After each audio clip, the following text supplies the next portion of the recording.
नमस्कार दोस्तों, आज की इस वीडियो में मैं आपको बताने वाला हूं कि क्यों मैंने लॉ ऑफ अजम्पशन को फॉलो करना पूरे तरीके से छोड़ दिया।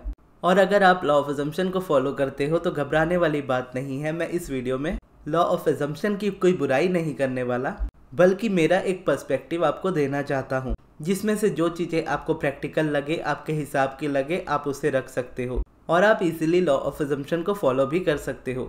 तो सबसे पहला और मेन रीज़न मेरा लॉ ऑफ अजम्पशन को पूरी तरह से छोड़ने का ये आता है कि मेरी जर्नी लॉ ऑफ अट्रैक्शन से स्टार्ट हुई है। और लॉ ऑफ अट्रैक्शन से भी ज़्यादा अगर मैं बोलूँ तो मेरी जर्नी अब्राहम हिक्स की टीचिंग से स्टार्ट हुई है। क्योंकि लॉ ऑफ अट्रैक्शन की अगर बात करो तो यूट्यूब पे जो भी नॉलेज लॉ ऑफ अट्रैक्शन की है वो टोटली गलत है, जिसमें से मैं कह सकता हूँ कि 99% वीडियोस जो आप लॉ ऑफ अट्रैक्शन से रिलेटेड देखते हो यूट्यूब पे वो गलत है। अब परसेंटेज ऊपर नीचे हो सकता है, लेकिन बात ये फैक्ट है कि ज़्यादातर वीडियोस जो आप लॉ ऑफ अट्रैक्शन से रिलेटेड देखते हो वो आधी अधूरी होती है, वो सिर्फ टेक्निक्स के ऊपर होती है और बेसर पैर की बातें उस जगह पे होती है। और उसकी वजह से लॉ ऑफ अट्रैक्शन का जो नाम है वो कहीं ना कहीं बहुत बदनाम होता जाता है।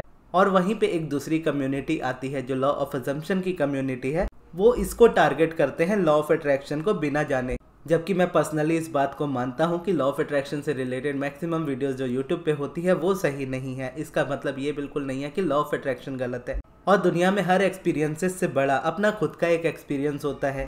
बहुत से लोगों ने अपनी लाइफ में बहुत कुछ मैनिफेस्ट किया होगा और उसमें से बहुत लोगों ने लॉ ऑफ अट्रैक्शन को फॉलो किया, बहुत लोगों ने लॉ ऑफ अजम्पशन को फॉलो किया, लेकिन फॉलो किसको किया वो मैटर नहीं करता। एट द एंड आपकी अलाइनमेंट से मैनिफेस्टेशन होती है, वो मैटर करता है। अलाइनमेंट सिंपल शब्दों में अगर समझो तो उसे कहते हैं जब आपके थॉट्स और आपकी डिजायर मैच होती है तो आप कह सकते हो कि आप अलाइनमेंट में हो। इसका मतलब ये है कि अगर आप एक एफर्मेशन बोलते हो कि मैं बहुत अमीर हूँ, भले ही इस वक्त आपकी रियलिटी में वो चीज़ नहीं है, लेकिन जब आप इस एफर्मेशन को बोलते हो कि मैं बहुत अमीर हूँ, ये एफर्मेशन अगर आप फील कर पाते हो, अगर फील नहीं कर पाते तो एटलीस्ट कॉन्फिडेंस के साथ बोल पाते हो। अगर तो भी कॉन्फिडेंस के साथ भी नहीं बोल पाते, लेकिन इतना कॉन्फिडेंस है कि आने वाले टाइम में ये सच होगी, अगर ये भी आप नहीं कर पाते तो मान लीजिए आप आई एम रिच यानी मैं बहुत अमीर हूँ, इस एफर्मेशन को ज़्यादा रिपीट करते हो कंपैरेटिवली इस बात के कि मेरी लाइफ में पैसा नहीं है, तो भी आप कह सकते हो कि आप अलाइनमेंट में हो। अब ये चाहे आप लॉ ऑफ अट्रैक्शन से करो, चाहे आप लॉ ऑफ अजम्पशन से करो, एट द एंड आपकी मैनिफेस्टेशन तभी होगी जब आप इस तरीके से अपने आप को अलाइन रखेंगे जहां पर आपके थॉट्स और आपकी डिजायर दोनों मैच हो जाए।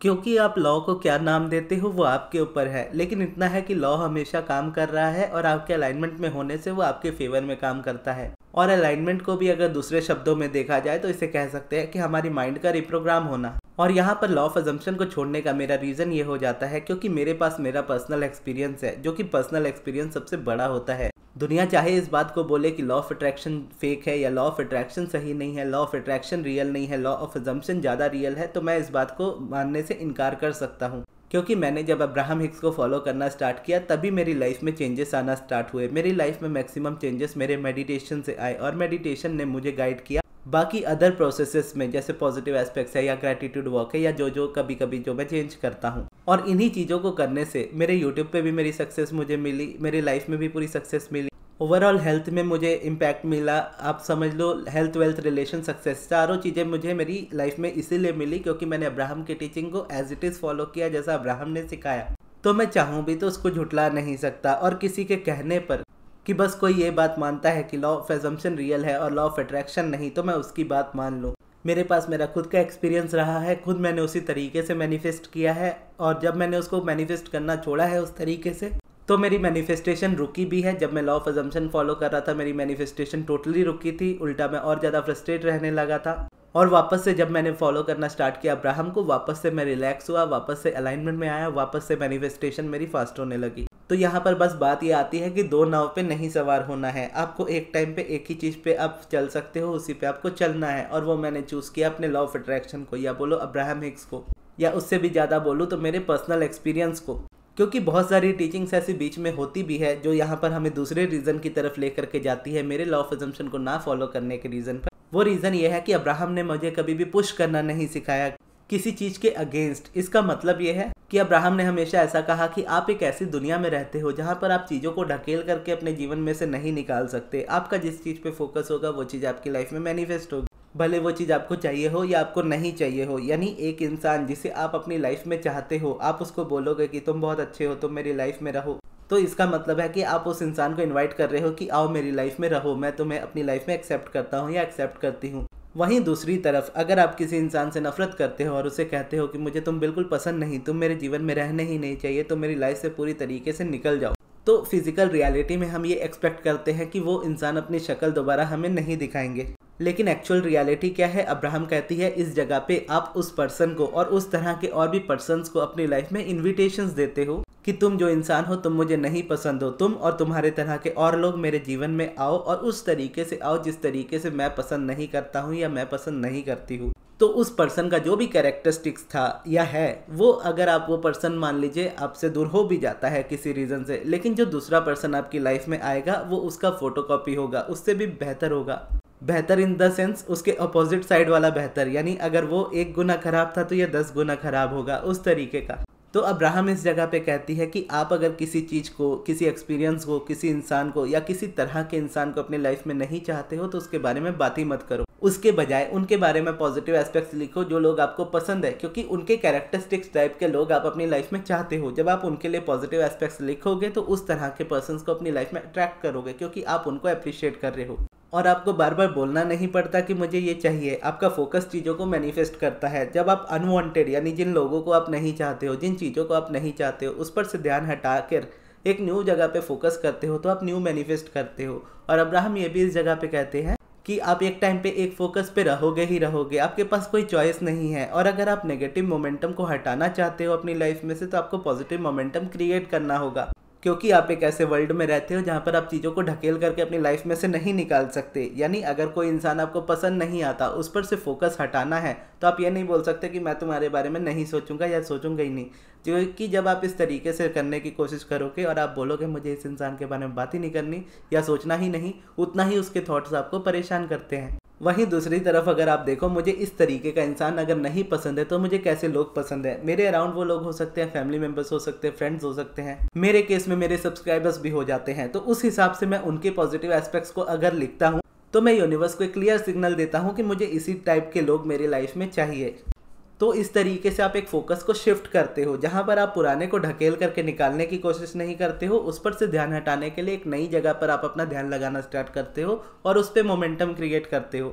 और जब आप ये करते हो ना, आप बहुत ज़्यादा रिलैक्स हो जाते हो। वहीं दूसरी तरफ लॉ ऑफ अजम्पशन की अगर टीचिंग्स में जो मुझे पसंद नहीं आता, वो रीज़न ये आता है उस जगह पे, क्योंकि लॉ ऑफ अजम्पशन में ये कहा जाता है कि अगर कोई एक्सपीरियंस है, कोई इंसान आपको नहीं पसंद है, तो आप उस पर्सन को ही चेंज कर दो। यानी उस पर्सन का अंदर जो भी मेंटालिटी है आप उसको चेंज कर सकते हो, क्योंकि everything is you pushed out, यानी हर एक चीज़ जो आपकी लाइफ में आती है वो आपकी जिम्मेदारी है, जो कि बिल्कुल 100% सच है और इसमें कोई भी झूठ वाली बात नहीं है। जो भी आपको आपकी लाइफ में मिलता है वो आपके एक्सपीरियंस ही होते हैं और दुनिया आपसे किस तरीके का बिहेव करेगी वो आपके ऊपर ही डिपेंड करता है। लेकिन लॉ ऑफ अजम्पशन, अब यहाँ पर मैं लॉ ऑफ अजम्पशन को गलत नहीं बोलूँगा। जिस तरीके से लॉ ऑफ अट्रैक्शन की वीडियोस यूट्यूब पे बहुत ज़्यादा गलत है, उसी तरीके से लॉ ऑफ अजम्पशंस की भी वीडियोस यूट्यूब पे बहुत ज़्यादा गलत है, क्योंकि वो आपको फोर्सफुली वो करने पे मजबूर करती है जो आप कभी नहीं करना चाहोगे। जैसे कोई इंसान का बिहेवियर आपके अराउंड अच्छा नहीं है या आप स्पेसिफिक पर्सन को मैनिफेस्ट कर रहे हो, तो आपको फोर्सफुली बोला जाएगा कि आप रोबोटिक अफर्मेशन करो, आप इसी अफर्मेशन को बार बार करो। आपकी करने की इच्छा बिल्कुल नहीं है लेकिन आपको करना पड़ेगा। क्यों? क्योंकि लॉ ऑफ अजम्पशन में कहा जाता है कि जब तक आप इस चीज़ को रिपीट नहीं करोगे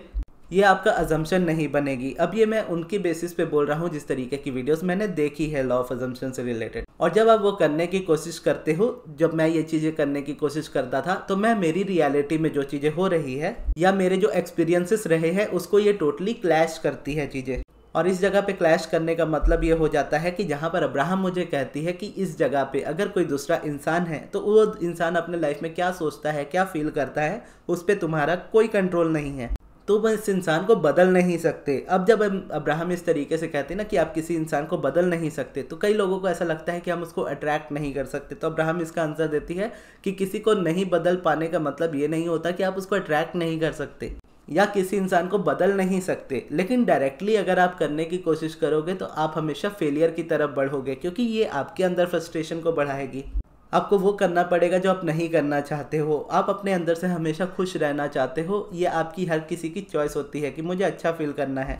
क्योंकि ये एंड फीलिंग होती है। जब आप अपनी किसी भी डिज़ायर को मैनिफेस्ट करो, एट द एंड आप अच्छा ही फील करोगे, फिर चाहे डिज़ायर कोई भी हो। लेकिन लॉ ऑफ अजम्पशंस की मोस्टली टीचिंग्स जो आप यूट्यूब पे देखोगे वो इसी तरीके की है कि वो आपको फोर्स करती है कि भले आपकी नेगेटिव फीलिंग से स्टार्टिंग हो रही है, आप नेगेटिव फील कर रहे हो, लेकिन ज़बरदस्ती उस चीज़ को बोलते रहो, आप ज़बरदस्ती विजुअलाइज करते रहो। अगर विजुअलाइजेशन की बात रही ना, तो मैं ज़िंदगी में बता सकता हूँ मैंने आज तक विजुअलाइजेशन से कुछ भी मैनिफेस्ट नहीं किया होगा, अनलेस अब्राहम ने वो चीज़ सिखाई हो मुझे। जैसा ask and it is given book में उन्होंने बस एक विजुअलाइज करना सिखाया था, उसके लिए जस्ट एक एक्सपीरियंस वो बोल रही थी कि आप बीच पे चल रहे हो, अपनी फैमिली के साथ हो, आपके पैरों पे वो रेत चल रही है, यानी रेत पे जब आप पैर रखते हो आप किस तरीके का फील करते हो, उस तरीके का कुछ विजुअलाइजेशन अब्राहम ने कहा था जस्ट करने को। जब मैंने वो करना स्टार्ट किया था तो उसके बाद मेरी मैनिफेस्टेशंस में जब ये चीज़ें आई तो मैं गोवा घूम रहा था, मैं मुंबई में घूम रहा था, मैं अपने पुरी में घूम रहा था, जहाँ पर बीचेस में वो एक्सपीरियंस हुआ जहाँ पर मैं बिना चप्पलों के अपनी रेत पे चल रहा था। और जब मैं चल रहा था तो अपने फ्रेंड्स के साथ था, तो उस तरीके का जो मेरे लिए फैमिली की तरह है, तो उस तरीके का मैं फील कर रहा था उस जगह पे जैसा मैं चाहता था। क्योंकि अब्राहम कभी भी मैनिफेस्टेशन को पुश करने को नहीं कहती है, वो कहती है कि आप हमेशा सेंटर पॉइंट पे रहते हो, आपके पास हमेशा पास्ट रहेगा, आपके पास हमेशा फ्यूचर रहेगा, और इसी बीच में जब आप अपनी फिजिकल लाइफ छोड़ोगे तो फिजिकल लाइफ छोड़ते समय भी आपके पास अगर आप देखोगे तो आप सेंटर पे ही रहोगे, आपका पास्ट निकल चुका होगा, आप एक सेंटर पे होगे जहाँ पर आप अपनी फिजिकल बॉडी छोड़ने वाले होंगे, और आपके पास आगे का फ्यूचर होगा, यानी future in the sense physical body में जो आपकी डिजायर्स थी, जो बिना फुलफिल किए यानी बिना मैनिफेस्ट किए आप इस दुनिया से चले जाओगे। तो इसीलिए अब्राहम कहती है कि अनफुलफिल्ड डिज़ायर, यानी जो डिज़ायर्स आपकी लाइफ में पूरी नहीं हुई है उसको लेकर के कभी परेशान मत हो, क्योंकि आप हमेशा इसी सेंटर पॉइंट पे रहोगे। क्योंकि अगर मैं अपने यंग टाइम की बात, अभी तो मैं वैसे अभी भी यंग ही हूँ, लेकिन मैं अपने टीनेज की बात कर रहा हूँ, टीनेज से भी पहले जब मैं और छोटा था तब की बात कर रहा हूँ। तो जब मैं करियर के बारे में सोचता था, मेरा करियर कैसा होना चाहिए, मैं यूट्यूबर बनूंगा, उस वक्त क्या था, मेरा प्रेजेंट था जहाँ पर मैं अपने फ्यूचर को लेकर के सोच रहा था। और वहीं अगर मैं देखो पास्ट में भी था, यानी पास्ट की भी कुछ चीज़ें थी कि पहले मैं कुछ और बनना चाहता था, करेंट रियलिटी में मैं कुछ और बनना चाहता हूँ, आगे मैं कुछ और बनना चाहता हूँ। तो बैक टू अगर मैं आज देखूँ आज की रियलिटी को, तो वो मेरा पास्ट था जो मैं बनना चाहता था एक यूट्यूबर। आज प्रेजेंट में अगर मैं देखूँ मैं एक यूट्यूबर बन चुका हूँ। इन फ्यूचर आगे के और प्लान्स हैं, और जब मैं आगे के प्लान्स तक पहुंच जाऊंगा तो मैं समझ जाऊंगा कि हाँ, पास्ट में जो चीज़ें थी वो सारी मैनिफेस्ट हो चुकी है, अभी प्रेजेंट में जो मुझे मैनिफेस्टेशन चाहिए थी, जो पहले फ्यूचर थी, वो आज करेंट रियलिटी बन चुकी है जो मुझे पसंद है। अब आने वाले टाइम में मेरी कुछ डिज़ायर्स और है। तो मतलब समझ रहे हो कि आप हमेशा सेंटर पॉइंट पे ही रहोगे, आपके पास पास्ट भी रहेगा, आपके पास फ्यूचर भी रहेगा, आप बीच में रहोगे। तो जब आप हमेशा बीच में ही रहोगे तो अनफुलफिल्ड डिज़ायर्स को लेकर के परेशान होना ही क्यों है, क्योंकि डिज़ायर्स हमेशा वैसी ही रहेंगी। आप हमेशा प्रेजेंट में रहोगे, पास्ट और फ्यूचर हमेशा रहेगा आपके अराउंड। जब भी आप किसी न्यू चीज़ की डिज़ायर करोगे, आपको पता होगा कि वो चीज़ आपकी लाइफ में नहीं है, तभी आप डिज़ायर कर रहे हो, तब आप उसको मैनिफेस्ट करोगे, फिर आपको पता चलेगा अच्छा मेरे पास तो ये भी नहीं है, मुझे ये भी मैनिफेस्ट करना है, फिर वो डिज़ायर आप मैनिफेस्ट करोगे, फिर आगे और डिज़ायर आएंगे। वही लॉ ऑफ अजम्पशन आपको क्या कहता है कि मल्टीपल डिज़ायर्स है, बहुत सारी डिज़ायर्स है, आपको ये मैनिफेस्ट करना है, आपको वो मैनिफेस्ट करना है, सारी चीज़ों से रिलेटेड एक एक एफर्मेशन रख लो और उसके बाद रिपीट करते रहो उसको जब तक वो रियलिटी ना बन जाए। और इस जगह पर होता ये है कि आप अपना मेंटल पीस खो देते हो, आप किसी चीज़ के पीछे या किसी इंसान के पीछे इतना ज़्यादा भाग रहे होते हो कि आप इतना ज़्यादा थक जाते हो कि जो रियलिटी आपकी ऑलरेडी अच्छी होती है वो भी बिगड़नी स्टार्ट हो जाती है, आपकी रातों की नींद उड़ जाती है, आपका दिन का चैन खत्म हो जाता है। क्यों? क्योंकि आपको यूट्यूब पे किसी ऐसे टीचर ने कह दिया है कि आपको बार बार इस चीज़ को अफर्म करना पड़ेगा, क्योंकि अगर आप उस पर्सन को मैनिफेस्ट करना चाहते हो तो आपको ये चीज़ करनी पड़ेगी, और आप करते रहते हो, आप परेशान होते रहते हो। जबकि लॉ ऑफ अट्रैक्शन में आपको कहा जाता है कि हाँ, आप उस चीज़ को चेंज भी कर सकते हो, आप उस चीज़ को मैनिफेस्ट भी कर सकते हो, चाहे वो इंसान हो चाहे वो कोई चीज़ हो, लेकिन उस पर्सन को आपको इक्वेशन में रखना नहीं है। जिसका मतलब ये है कि तुम, यानी आप जिसको मैनिफेस्ट कर रहे हो उसको इस तरीके से बोलो कि तुम जो सोचना चाहते हो अपने बारे में या मेरे बारे में या इस दुनिया के बारे में या किसी भी चीज़ के बारे में, तुम जो सोचना चाहते हो तुम वो सोचो। मेरे पास मेरी इक्वालिटी है या मेरे पास मेरी फ्रीडम है, जहाँ पर मैं सिर्फ वही सोचूंगा या मैं सिर्फ वही सोचूंगी जो मैं सोचना चाहता हूँ या सोचना चाहती हूँ। अब सामने वाला पर्सन आपसे नफरत करे, आपसे इरिटेट हो, आपको ब्लॉक करे, जो मर्जी उसका है वो करता रहे या करती रहे, आप क्या कर रहे हो? आप उसको चेंज करने की कोशिश नहीं कर रहे हो। आप क्या कर रहे हो? आप सिर्फ अपने थॉट को चेंज करने की कोशिश कर रहे हो। तुम मुझसे नफरत कर रहे हो, मैं तुमसे नफरत नहीं करता या नहीं करती, या मुझे सिर्फ प्यार देना आता है, मैं सिर्फ प्यार दूंगा। तो यहाँ पे क्या होता है ना, आप कट ऑफ कर देते हो, आप सामने वाले को चेंज नहीं करते। उसके बाद क्या होता है कि आपके थॉट्स अपने लिए भी चेंज होने लगते हैं, उस इंसान के लिए भी चेंज होने लगते हैं, और जब ये चेंज होते हैं तो वो इंसान क्या, उसका पूरा खानदान आपके पास आता है। और जब आता है ना तब आपके पास चॉइस होती है, तब आप ये चूज़ कर सकते हो कि इसको रखना है या हटाना है, या रखना है इसके साथ रहना है या नहीं रहना है। तो इस चॉइस तक आप तभी पहुंचते हो जब आप अपने अंदर की फ्रीडम को समझते हो। लेकिन जब आप ये समझने लगते हो कि everything is you pushed out का मतलब किसी को कंट्रोल करना है या किसी के थॉट्स को कंट्रोल करना है, तो वैसा कभी नहीं होता। थॉट्स को कंट्रोल नहीं किया जाता, ना ही किसी पर्सन को चेंज किया जाता है। चेंज हमेशा अपने थॉट्स को किया जाता है, क्योंकि everything is you pushed out या everyone is you pushed out का मतलब ये है कि आप वही अपनी लाइफ में मैनिफेस्ट कर रहे हो जिस तरीके के थॉट्स आपके क्रिएट हो रहे हैं। तो आपको सामने वाले पर्सन से कोई लेना देना ही नहीं है, आप बस अपने थॉट्स को बेटर कर रहे हो। आपके थॉट्स के बेटर होने की वजह से उस पर्सन का पर्सपेक्टिव आपके लिए चेंज हो जाता है। और यहाँ पे देखोगे तो कर्मा का डर भी नहीं आता, क्योंकि आप उसको चेंज नहीं कर रहे हो। आपको पता है वो आपको नफरत दे रहा है या दे रही है, वो आपको परेशान कर रहा है या कर रही है, आप उसे कुछ नहीं दे रहे हो। आप प्यार दे रहे हो अगर दे सकते हो, नहीं दे रहे हो अगर नहीं दे सकते हो। लेकिन आप अपनी अलाइनमेंट पे फोकस्ड हो, अपने ऊपर फोकस्ड हो पूरी तरह से। और ये करने से क्या हो रहा है कि आप किसी को फोर्स नहीं कर रहे, आप सिर्फ अपनी खुशी के लिए जो कर रहे हो। और ये करने से क्या होता है कि आप सामने वाले को नेगेटिव फ्लो देना बंद कर देते हो, अपनी तरफ से जो नेगेटिव मोमेंटम होता है वो देना बंद कर देते हो। ऐसे में सामने वाला चेंज भी होगा, आपकी लाइफ में मैनिफेस्ट भी होगा बिना उस इंसान को चेंज किए। और ये करना बहुत आसान है, यहाँ मेहनत नहीं लगती। लेकिन बस इतना समझना यहाँ पे मुश्किल हो जाता है कि बिना कुछ किए भी बहुत कुछ मैनिफेस्ट किया जा सकता है। ये लेस एफर्ट्स वाला तरीका है, ये मैंने एक्सपीरियंस किया है मेरी लाइफ में, हमेशा से करता आया हूँ और आगे भी इन्हीं चीज़ों को फॉलो करता आऊँगा। अब आगे आपकी मर्जी है, अगर आप लॉ ऑफ अजम्पशन को फॉलो करना चाहते हो तो बिल्कुल कीजिए, लेकिन अपने हिसाब से चीज़ों को हमेशा सेलेक्ट कीजिए। कोई इंसान, चाहे मैं हूँ चाहे कोई भी दुनिया का टीचर हो, जब वो कोई बात बोलता है तो उसका एक्सपीरियंस उसके साथ जुड़ा होता है। उसके एक्सपीरियंस को ज़बरदस्ती अपना एक्सपीरियंस बनाने की ज़रूरत नहीं है आपको, यही एक्चुअल फ्रीडम है।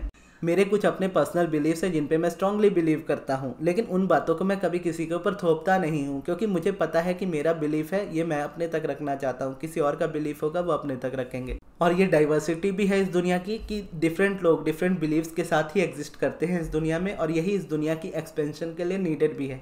खैर ये सारी चीज़ें आप इन जर्नी में, अगर इस जर्नी में आगे बढ़ते हो तो आप ये सारी चीज़ें खुद जान पाएंगे कि मैं ये क्या बोल रहा था। यूनिवर्स का एक्सपेंड होना है एंड ऑल, ये सारी चीज़ें, ये अगर आप सिर्फ मैनिफेस्टेशन के बेसिस पे इस वीडियो को देख रहे हो तो बस इतना समझो कि जो भी चीज़ें आप रियलिटी में देखते हो यानी यूट्यूब पे देखते हो, उस पर बस अपने क्वेश्चंस रखो, अपने हिसाब से चीज़ों को ऐड करो, फिर एट द एंड अपनी फ्रीडम के साथ उस चीज़ पे चलो, क्योंकि एट द एंड मैनिफेस्टेशन आपकी अलाइनमेंट से होगी। और आप किसी चीज़ को लेकर के अलाइनमेंट फील कर सकते हो और किसी चीज़ को लेकर के रेजिस्टेंस फील कर सकते हो। जैसे अगर मुझे मेडिटेशन बहुत ज़्यादा इंजॉयफुल लगता है और आपको बिल्कुल नहीं लगता, तो मेडिटेशन मेरे लिए अलाइनमेंट है, आपके लिए रेजिस्टेंस है। अगर मुझे लिखना बहुत पसंद है और आपको लिखना बिल्कुल नहीं पसंद है, और मेरा देखा देखी आप पॉजिटिव एस्पेक्ट्स लिखते हो जो कि मुझे लिखना पसंद है, तो पॉजिटिव एस्पेक्ट्स मेरे लिए बेस्ट है। लेकिन अगर आप लिखने की कोशिश करते हो आपको रेजिस्टेंस आएगी। तो यहाँ पे सॉल्यूशन क्या है? अपने आप को समझना। मुझे लिखना पसंद है, मुझे सोचना पसंद है, मुझे बोलना पसंद है, मुझे आंखें बंद करके विजुअलाइज करना पसंद है। जो भी पसंद है मैं उसको बार बार करने की कोशिश करूँगा। तो ये होती है फ्रीडम, जहाँ पर आप किसी चीज़ को पुश नहीं करते हो, किसी चीज़ को चेंज नहीं करते हो, किसी इंसान को चेंज नहीं करते हो, सिर्फ अपने थॉट्स को चेंज करते हो, अपनी फ्रीडम में रह करके, अपने आप को अच्छा फील करा करके, रिलैक्स रह करके, बिना पुश किए। और ऐसा करने से आप जिस डिज़ायर को मैनिफेस्ट करना चाहते हो, यानी कॉन्शियसली इस वक्त जिस चीज़ के लिए आप वर्क कर रहे हो, उसको तो आप मैनिफेस्ट करोगे ही, लेकिन साथ ही साथ आपकी लाइफ में जो चीज़ें डे टू डे बेसिस पे घटित होंगी वो सारी भी इतनी अच्छी होंगी कि आप इंजॉय करोगे। जैसे रेजिस्टेंस में होता है कि कुछ ना कुछ बुरा होता ही रहता है पूरे दिन में, या कभी ना कभी कुछ ना कुछ बहुत बुरा होने लगता है अचानक से। उसी तरीके से जब आप अलाइनमेंट में होते हो तो डेली बेसिस पे कभी ना कभी कुछ ना कुछ बहुत अच्छा ही होगा जब भी होगा। तो ये था रीज़न मेरा लॉ ऑफ अजम्पशन को छोड़ने का। अब मैं सिर्फ और सिर्फ लॉ ऑफ अट्रैक्शन को फॉलो करता हूँ, उससे भी ज़्यादा बोलो तो सिर्फ और सिर्फ अब्राहम को ही फॉलो करता हूँ। इसके बाहर अब मैं कभी नहीं जाऊँगा। तो ये थी हमारी आज की वीडियो। आपको ये वीडियो कैसी लगी कमेंट्स में ज़रूर बताइएगा, और इस वीडियो को यहाँ तक देखने के लिए बहुत बहुत धन्यवाद।